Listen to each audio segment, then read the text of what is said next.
Hello दोस्तों, मैं नीतू आपका स्वागत करती हूँ और आज सभी को नव वर्ष मंगलमय हो। इसी शुभकामनाओं के साथ आप आगे बढ़ें और अपने लक्ष्य को पाएं।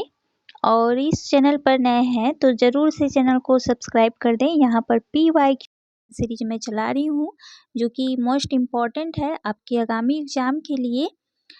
तो सीधे चलते हैं प्रश्न के ऊपर और बिना टाइम वेस्ट की तो चलिए आज का पहला प्रश्न देखते हैं। नए ऊर्जा के साथ और नए कीर्तिमान के साथ आगे बढ़ेंगे ऐसे ही हम लोग धीरे धीरे। और आपका जो एग्ज़ाम है UGC नेट का तो अब 7-8 तारीख को है ही।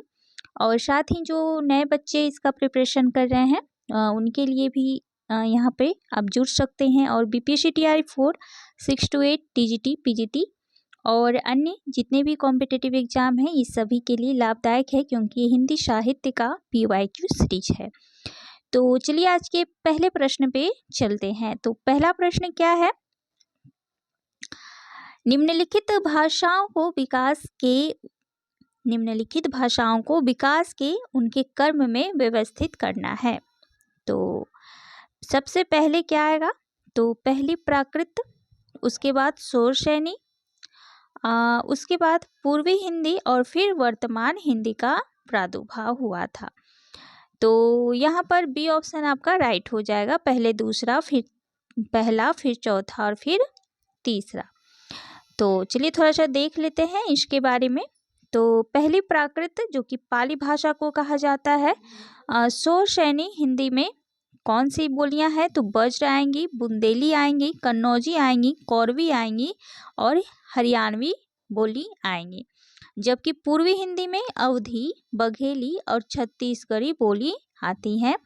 वर्तमान हिंदी के अंतर्गत जैसे आजकल की बोली आने वाली हिंदी है जिसमें विभिन्न भाषाओं जिसमें अंग्रेजी, तमिल, तेलुगु, बांग्ला, फ्रेंच, अरबी, फारसी, उर्दू, तुर्की, स्पेनिश, ये शब्दों के साथ साथ हिंदी को जो हिंदी की अपनी परंपरा से प्राप्त शब्दों के अंकुत भंडार की भी राशि इसमें शामिल होंगी।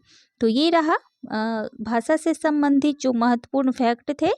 तो आपको ध्यान रखना है, यहाँ से प्रश्न पूछे ही जाते हैं।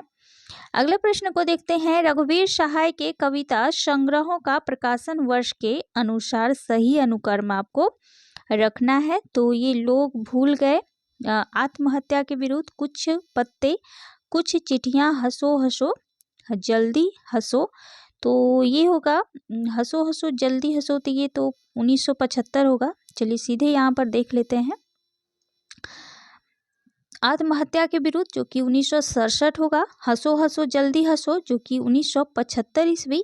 लोग भूल गए हैं 1982 और कुछ पत्ते कुछ चिट्ठियां जो कि 1989। तो सी ऑप्शन राइट होगा। तो पहला, दूसरा, तीसरा और चौथा। चलिए अगला प्रश्न देखते हैं क्या है। प्रकाशन वर्ष के अनुसार निम्नलिखित कहानियों का सही अनुक्रम बताना है। तो सबसे पहले होगा, यहाँ सीधे देख लेते हैं, थोड़ा सा आपको भी जल्दी होगा और आसानी भी होगी। तो एक टोकरी भर मिट्टी जो कि माधवराव स्प्रे का है और ये 1901 ईस्वी का रचना है। और प्ले की चुड़ैल भगवान दास का है 1902। और 11 वर्ष का समय शुक्ल जी का है, रामचंद्र शुक्ल, जो कि 1903 का है। और दुलाई बाई जो कि बंग महिला, जो कि प्रथम महिलाकार हैं, कहानीकार हैं बंग महिला, और ये 1907 ईस्वी का है। तो ये आपको ध्यान में रखना है। तो बी ऑप्शन आपका राइट होगा। चलिए अगला प्रश्न देखते हैं क्या है। प्रकाशन वर्ष की दृष्टि से निम्नलिखित कविता संग्रहों को ध्यान में रखना है, अनुक्रम में बैठाना है। तो परिमल सबसे पहले होगा 1930 का, ये निराला जी का है, देखिए यहाँ पर दिया गया है। लहर 1935 जो कि प्रसाद का है। ग्राम्य 1940 ये पंत का है। और दीप शिखा 1942 जो कि महादेवी वर्मा जी का है। तो बी ऑप्शन आपका राइट होगा। चलिए अगला प्रश्न देखते हैं क्या है। अगला प्रश्न है, निम्नलिखित पाश्चात्य आचार्यों का जन्म वर्ष के आधार पर सही अनुक्रम बताना है। तो सबसे पहले होंगे आपके कॉलरिज जो कि 1772, उसके बाद सच्चूर जो कि 1857, और उसके बाद आर्य रिचर्ड जो कि 1893, और रोला बार्थ जो होंगे ये हैं 1915 ईस्वी के। तो ये महत्वपूर्ण आलोचक हैं पाश्चात्य समीक्षक, तो इनको थोड़ा सा आपको ध्यान में रखना है क्योंकि यहाँ से प्रश्न पूछे जाने वाले हैं। अगला प्रश्न देखते हैं, प्रकाशन वर्ष के अनुसार निम्नलिखित उपन्यासों का सही अनुक्रम बताना है। तो सबसे पहले जो होगा वो देवरानी जेठानी की कहानी, जो कि 1870 ईस्वी में पंडित गौरी दत्त का है। उसके बाद वामा शिक्षक, जो कि ईश्वरी प्रसाद व कल्याण राय का है, 1872 ईस्वी में। फिर भाग्यवती 1877, जो कि श्रद्धाराम फिल्लोरी का। और निसहाय हिंदू 1890, जो कि राधा कृष्ण दास का है। और यहाँ से प्रश्न आपके बीपीएससी तैयारी में पूछे गए हैं। तो ये सब जो उपन्यास है आरंभिक उपन्यास हैं और उपन्यासकार हैं, तो आपको ध्यान में रखना है, प्रश्न पूछे जाते हैं यहाँ से पूरे। अगले प्रश्न को देखते हैं, वस्तु विकास की दृष्टि से अंधा युग के अंकों का आपको कर्म पूछा गया है। तो सबसे पहले क्या होगा, कौरव नगरी। उसके बाद होगा पशु का उदय। उसके बाद होगा अश्वत्थामा का अर्ध सत्य। उसके बाद होगा गंधारी का साप। और फिर विजय एक कर्मिक आत्महत्या। तो ये सी ऑप्शन में है, 1, 3, 2, 4, 5। तो सभी कर्म को आपको ध्यान में रखना है। चलिए, जो प्रभु की मृत्यु है यहाँ से संबंधित है कि विजय एक कर्मिक आत्महत्या, क्योंकि प्रभु के मृत्यु से समापन दिखाया गया है। और अश्वत्थामा का जो अर्ध सत्य है उसके बीच में पंख, पहिए और पट्टियां, ये सारे दिए गए हैं अंतराल के रूप में। तो इसे भी थोड़ा सा ध्यान में रखना है। हो सकता है कि पूछ लिया जाए कि पंख, पहिया और पट्टियां जो है ये किसके कर्म में आती हैं। तो ये थोड़ा सा आपको मुश्किल पड़ जाना है अगर आपको ध्यान में नहीं आता है तो, क्योंकि प्रश्न किसी भी तरह से पूछ लिया जा रहा है आजकल, तो थोड़ा सा ध्यान में रखना है आपको। चलिए अगला प्रश्न देखते हैं क्या है। जन्म काल के अनुसार निम्नलिखित निबंधकारों का सही कर्म बताना है। तो सबसे पहले हो जाएंगे रामवृक्ष बेनीपुरी जी, जो कि 1899 ईस्वी। फिर नंद दुलारे वाजपेयी 1906, रामविलास शर्मा 1912 और नलिन बिलोचन शर्मा जो कि 1916 है। तो ये ऑप्शन आपका राइट होगा। अगला प्रश्न देखते हैं क्या है। नामवर सिंह की निम्नलिखित कृतियों को प्रकाशन वर्ष की दृष्टि से सही अनुक्रम में व्यवस्थित करना है।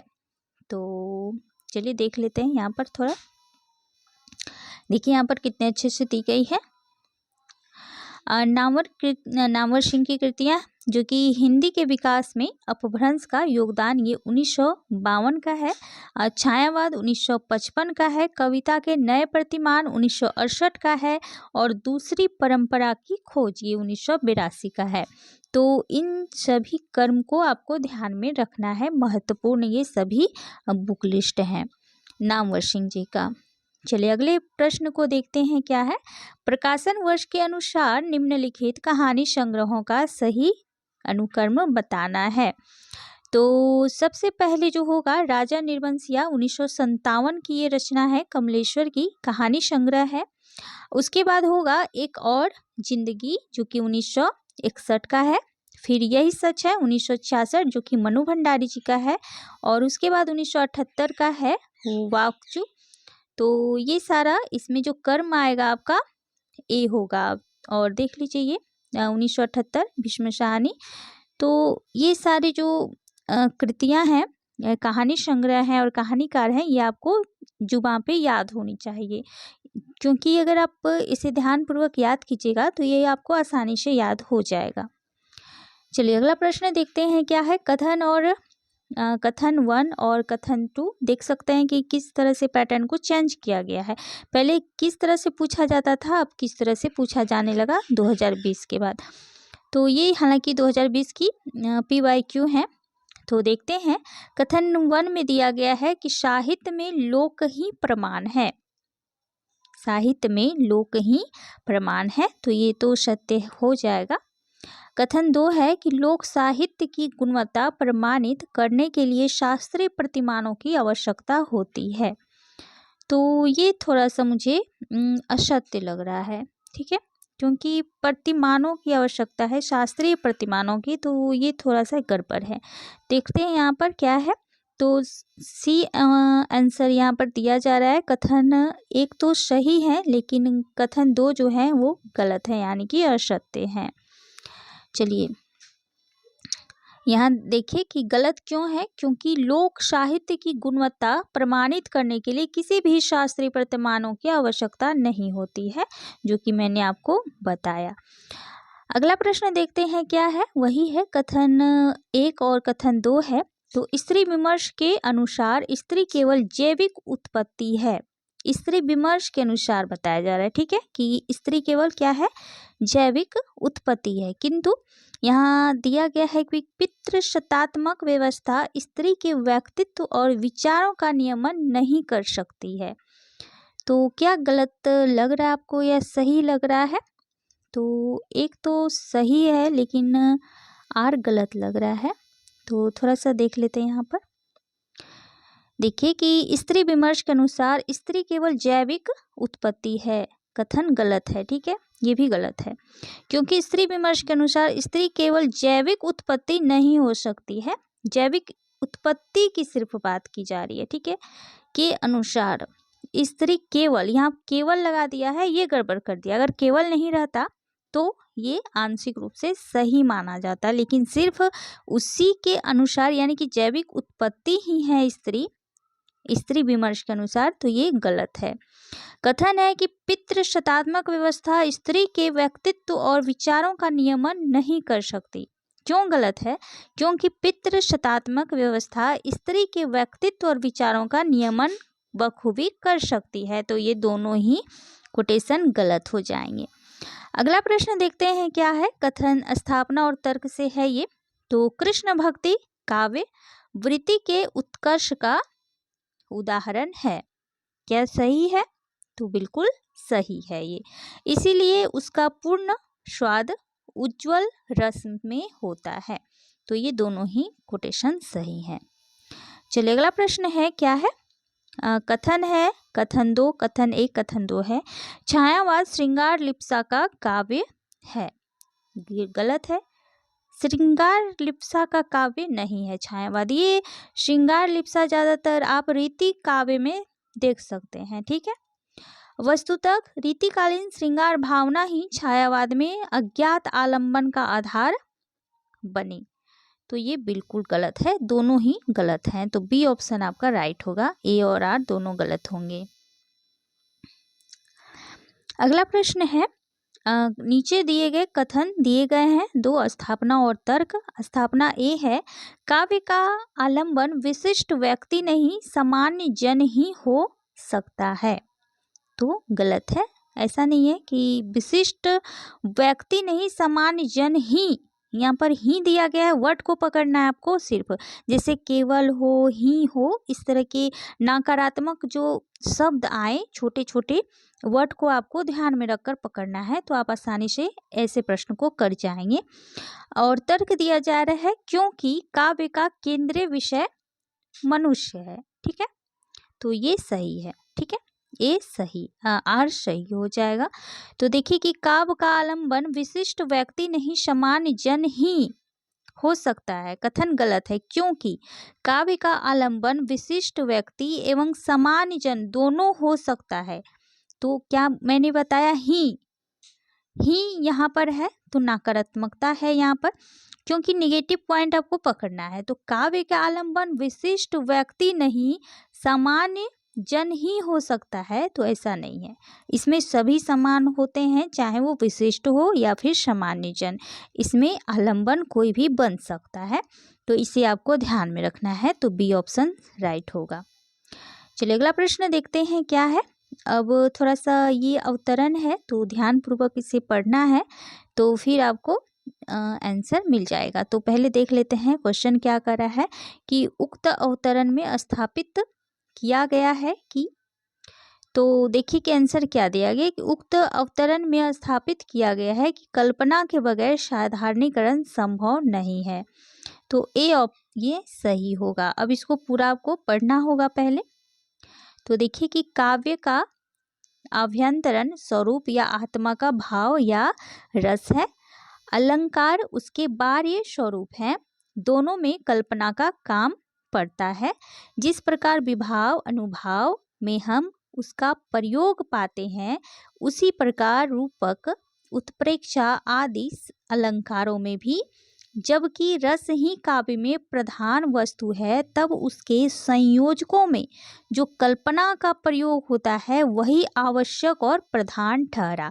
अब यहाँ से देखिए कि मूल भाव इसका जो है अवतरण का मूल भाव पता चल रहा है कि यहाँ कल्पना के बिना संभव कुछ भी नहीं है, चाहे कोई कुछ भी हो, कल्पना अति आवश्यक है, जैसा कि इस अवतरण के हिसाब से पूछा जा रहा है। तो अगर आप अच्छे से पढ़ते हैं तो इस तरह के जो प्रश्न को आसानी से आप डील कर सकते हैं। तो देखिए ए ऑप्शन इसका राइट होगा कि कल्पना के बगैर साधारणीकरण संभव नहीं है। अगले प्रश्न को देखते हैं। उक्त अवतरण से ध्वनित होता है, क्या ध्वनित होता है कि लेखक रसवादी है। देखिए यहाँ पर थोड़ा सा देख लेते हैं।